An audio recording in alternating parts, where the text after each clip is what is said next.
Hello. How are you? I'm doing great. How about yourself, Brenda? Good. I'm glad to have you here. Thank you so much for agreeing to do this. Oh, Ladies and gentlemen, this is Mr. Fred Griffin.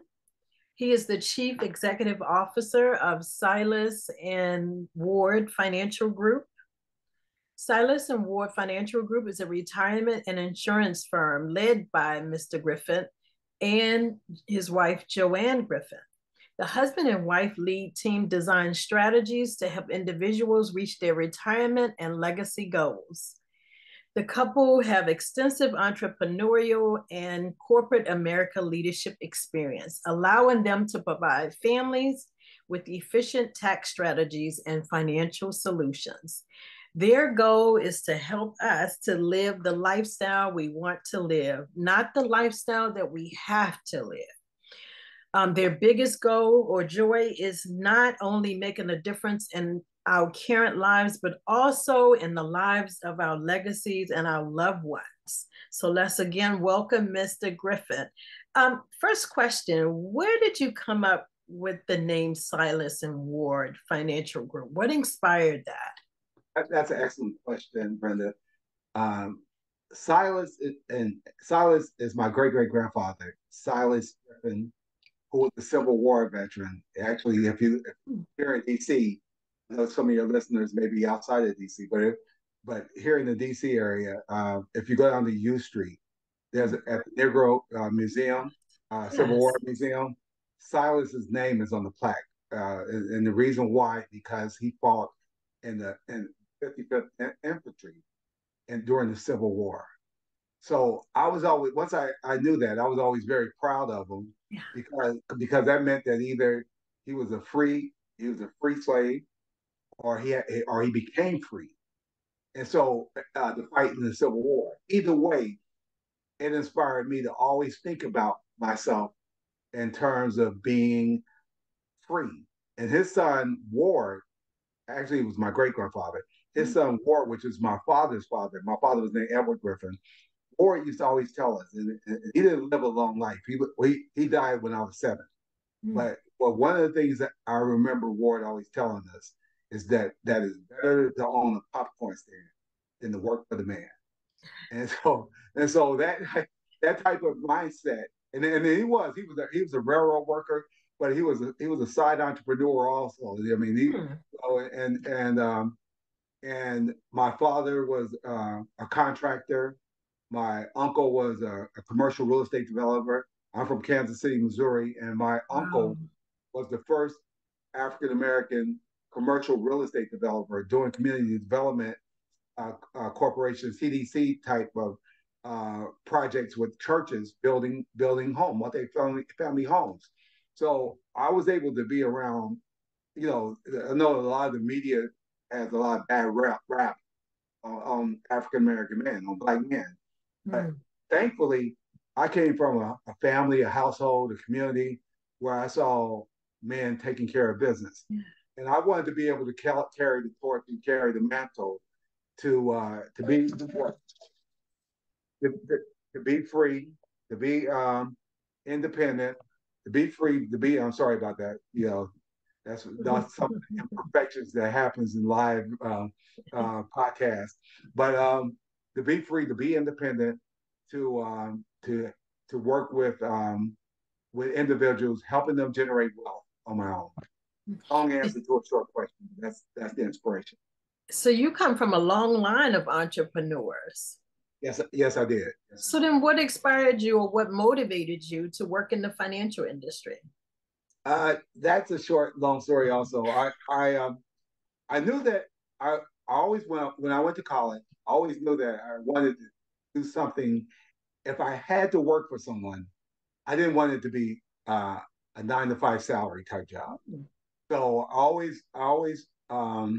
went to corporate America. I mean, I went to college. I ran track in college. Actually, ran track at Iowa State University, and so I was able to go to college on the track and field scholarship.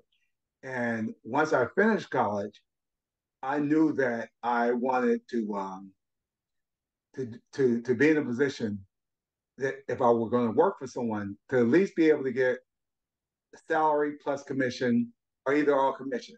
Mm-hmm. I knew that. I knew that because I knew that I didn't want anybody defining me by how much I was worth per hour or per year or per month. That just drove me crazy because all my life I've been taught and I've been trained by my or I've been taught and influenced by my ancestors, my father and his father and my uncles and my cousins. One of my cousins was a couple of years older than me, and he was one of the first people that I started doing entrepreneurial endeavors with, and that was cutting grass. And we cut grass, and we had our territory, all the houses on the block, and I was able to find out as young as 6 or 7 years old, because we were out there young, that man, I could have a lot of cash on me where the other kids weren't. And so that meant I had more candy than the other kids. That meant I was able to dress better than the other kids. That offered me a lot of freedom. And so from that, my mind was already established that I could not have a job that I would only be paid what was determined by a salary. Well, I was a pharmaceutical rep before I got into the financial industry. In the mid-90s, there was a major layoff in the pharmaceutical and medical industry because of healthcare reform. And from that, I had to redefine myself. And because there weren't any more jobs for a year or two in the medical industry. So opportunity came up to be in insurance and to be an insurance agent. One of my fraternity brothers, I'm a proud member of Omega Psi Phi fraternity, and one of my fraternity brothers was also my insurance agent. And he asked me, he said, out of a million things, no, he asked me this. He said, would you ever consider being in insurance? And I took my answer to him was, I was unemployed at this time. I was looking for work. But I told him, I said, out of a million things, insurance would be last.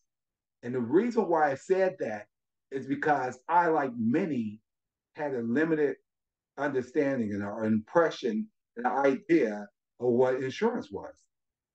And but once I got into the industry, because a month or two later, I came back to him when I found I couldn't get a job. I was no longer marketable for that period of time. I said, hey, what about that insurance opportunity? And he said, it's still here. And he hired me. I was able to open and run an American Family Insurance Agency. American Family is not on the East Coast or the West Coast, but it's all over the South and the Midwest, some parts of the West up before you get to the coastal lines.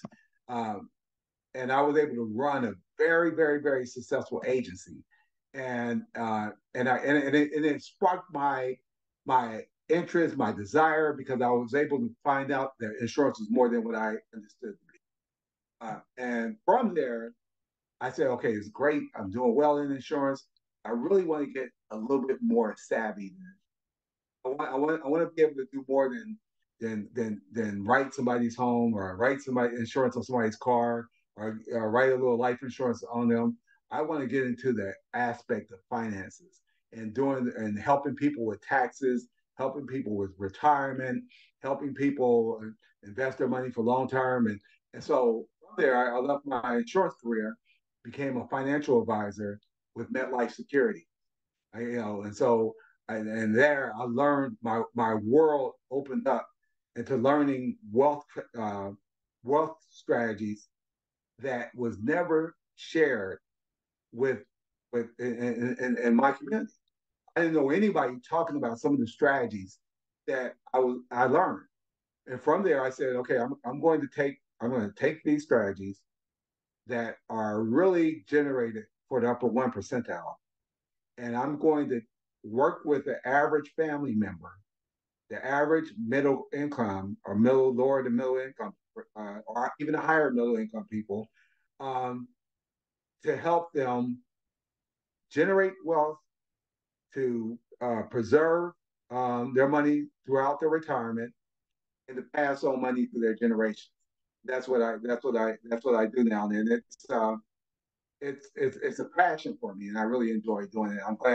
Kind of glad that my road to my career path ended the way it did. I try to come up with a few other things in between there, but and all of them, I thank for my glory to God, I was successful at. But my passion really in what I'm doing right now. And as a result of that, what do you find is your biggest challenge that people, or the biggest challenge that people are facing, prohibiting them from retiring? People are actually staying on their jobs longer. What do you think? Why do you think that is? Wow, we have a lot of contenders. That's a great question. There's a lot of contenders against that challenges your you individuals meeting their retirement. I mean, there's a lot of contenders, especially in America. I mean, this is a country of so much wealth, and there's so much out there that tempts us to want to keep up with the Joneses. We want the nicer house. I mean, the house that's okay is no longer okay. We go from the nicer, we go from a house that's okay to a bigger house, from a car that's okay to a bigger car. We go from the rings and jewelry that's okay, more expensive jewelry, and there's so much that's ending against our earning dollars that's going after our earning, I mean our wealth creating potential, that's stimulating. And there's advertisement, there's things in the culture that's always telling us that we need more. And the more that we spend, the less we have available for retirement and meet our goals at retirement. And by the time we wake up and realize what happened, sometimes it's almost too late. And what do you think is the um, what's different about the retirement planning for this generation that we're in now? The what is it, the millenniums? Right, right. Then that about parents. Just, A few things are different. When our parents worked, most of them, if they had a job, um, most of them had pensions. Pensions were around, and that was very common. And a pension is a defined benefit, meaning that that the employer invested the money for you, and they made sure that there was money that was invested for you, and that when you retired, there was money that you would be able to live off of. And now less than 26% of the companies out there have pensions. So that's a huge difference. And it's almost like a wake up call, because we saw our parents, many of us, retire, and they retired successfully. They were able to have their pension. They were able to have Social Security that kicked in, and their bills were paid off, and they lived meager. They lived more meagerly also than we did. Many times they had one car. They didn't have the two cars plus the SUV, the three-car garages that we have now. So they lived a lot more meager than we did. I mean, they had small. When you look at an old house, there's a little bitty closet in these old houses, and there was like maybe two of them. And the reason why, because they were washing ready clothes. I mean, they had one or two outfits they wore to work. They had one Sunday outfit, and so they lived on. And they had smaller refrigerators because they were. Then they saved things downstairs because there was a larger or freezer, so they saved food. They saved food. They bought up things when money was plentiful. They, at the beginning of the month or whatever, they were able to load their freezers, and whenever they needed something, instead of like we do, whenever we need something, we go to the grocery store. Whenever they needed something, they were able to go downstairs to the freezer. And then grandma, and amazingly, you would look at grandma and you would say, how in the world did they have all these kids? I mean, all these grandkids, and we're never hungry because they store it up. And then you look at smaller families now, and you think, wow, how in the world do I have fewer members in my family, but I'm always struggling for my money? So there's a big difference. There's a cultural difference. There's a way that we handle money is different.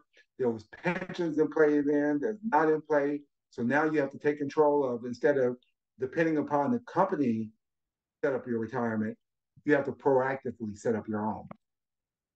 so how do you suggest that one, and especially an adult, become financially literate?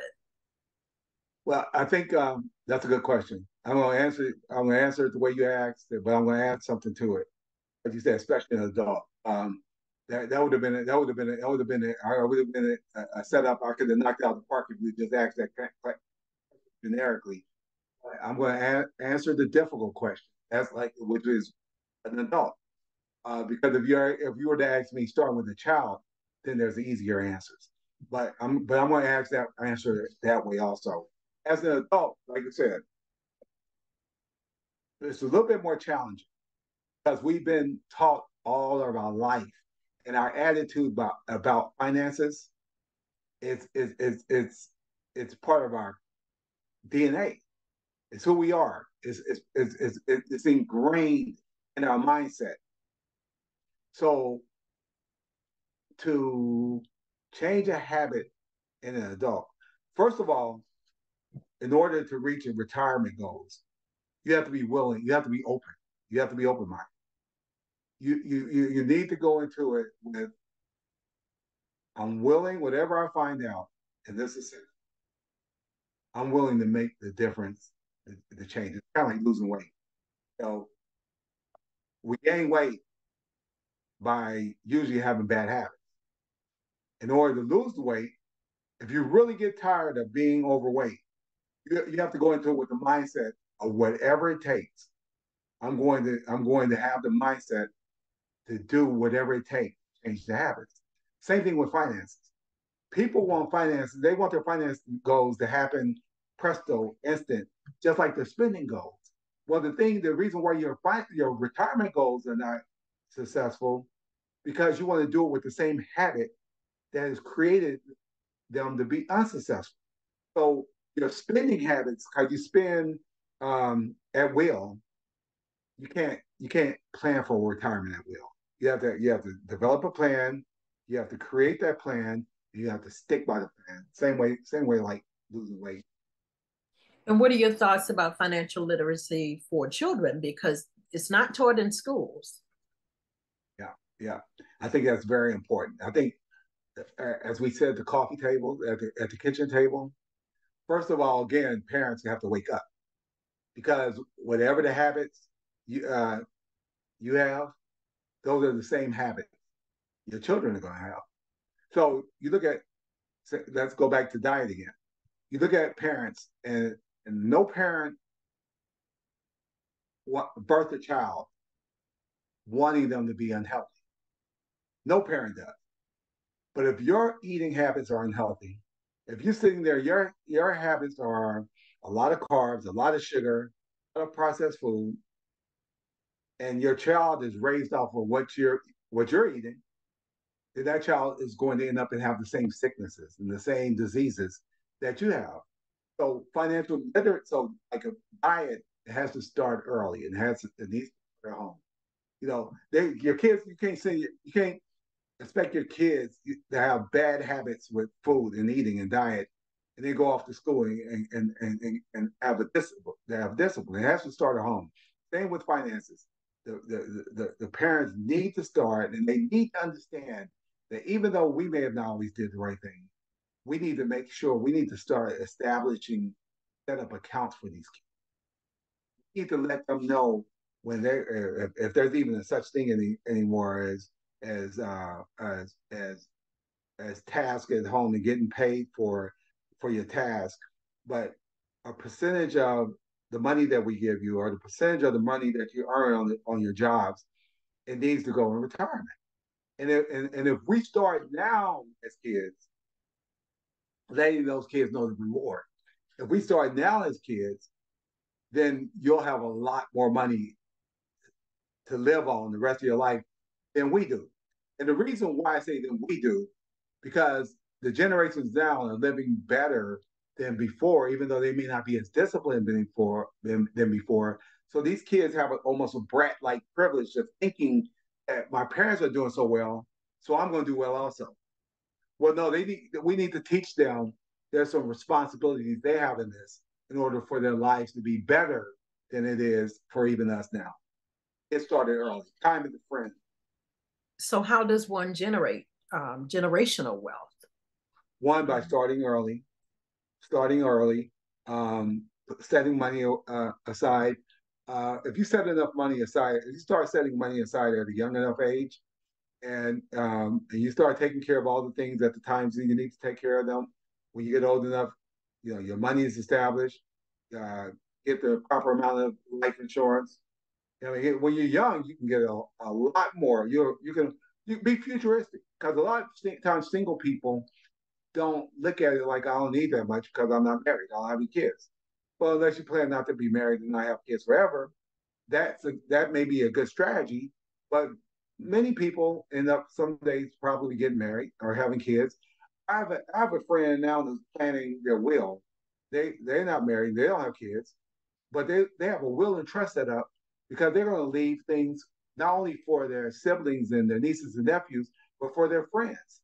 So there's never a reason why not to set up and establish a state, a state, a wealth planning or a legacy plan. I mean, organizations, even if you're a single person, there's probably a church that you like. If you're in a Greek organization, you probably love your Greek organization. You may want to leave them some money. You may want to leave the church some money. You have to be futuristic to the point to understand that you're a part of the community and that your portion is a big portion, and that by you setting up generational wealth to leave for the future. I mean, I have we did some work with Hampton University. I didn't go to Hampton University. I went to Iowa State University. But Hampton University, we did some work, some wealth planning work, and setting up, coming together as a community, creating wealth. And so when I pass, Hampton University will get they're they're a beneficiary of some of my money. So you have to start thinking like that. No, one say, okay, well, why didn't you leave Hampton and not Iowa State? Iowa State's doing pretty well. Iowa State's doing pretty well. There's a need for that community, for our community. HBCUs are doing pretty well too, but they can do a whole lot better if every one of us start thinking about the things in our community that we love, that we want to continue to exist. Those are the reasons why. Once you determine the reason why, then you'll be able to do the things and generate what to do and why to do it. Okay, and how much do taxes impact wealth? Great question. A lot of people don't think about that, because they think about taxes, the taxes, the taxes. No, it's not. Capitol Hill is always fighting, a marginal tax bracket. It starts, it goes from 0 to now 39.6% at the highest tax bracket. The more money you make, the more you tax. And many I hear many people say, well, when I retire, I'm going to make less, and so therefore I'll be taxed less. Well, that's not always true, because if you plan right, you may make more money in retirement. And secondly, that the tax bracket causes always a contention on what the tax bracket is. We don't know where it's going to be when we retire. In the early 1940s, it was as high as 85%. So if it happened in the early 40s, it can happen again today. So if you plan for retirement and you assume that your tax bracket is going to be at 20%, let's say, but it ends up being at 85%, beyond anything that you have control of, most of your money is being ate away by taxes. There's nothing you can do about it. So taxes are major.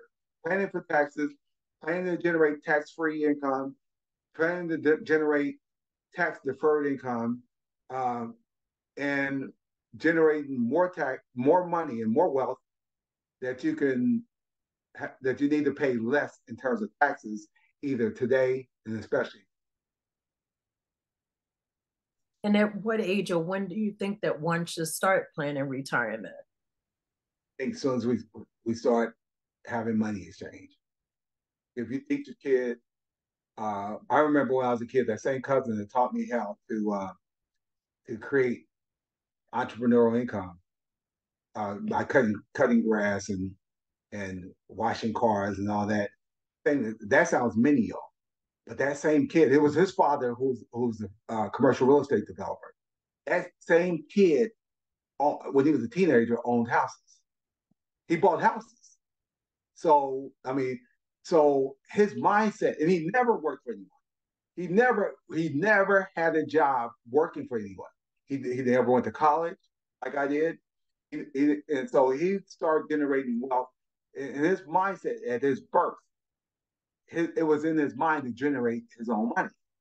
And then I guess somewhere along the line, probably because of the conversations they had at the kitchen table, he knew that if he generated and bought houses, then in the future he wouldn't need to go to work. And so I would say that you could generate wealth and start generating wealth from the beginning of birth. My wife and I, we have two great nephews. One's 3 months and the other's about to turn three. And so there are strategies that we're talking about putting on them, financial strategies that will be that tax free for them. And by the time they get 45, 50 years old, they'll have enough tax free money to live on to the rest of their life. I mean, it's a simple strategy. I mean, it's not a stock market strategy. It's not the most savvy strategy. It's simply through cash value life insurance. A lot of times, people when they think about insurance, if your mind is limited, you think that it's only something you can do when you die.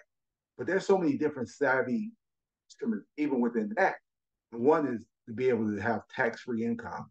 And if you started on a kid, the cost of doing it is so less, so much less. The amount of wealth they would generate will be so much more, and they'll be able to have tax free money. That's just one strategy out of many strategies. Well, this has been so very insightful. I thank you so much for interviewing with us or with me. How can someone get in touch with you? Okay, my office is in um, Tyson Corner. My number is 703-597-2493. My email is fgriffin@silasandward.com. And my website is www.silasandward.com. All right, thank you so much. And that information, guys, will be in the description so that you can get in touch with Mr. Griffin for insurance, finances, Retirement planning. retirement planning. Okay, so the information will be in the comments. Thank you so much once again for meeting with me and for sharing with our listeners. Thank you so much. Thank you, Brenda. I appreciate being on your show. Wish you much success. Thank you.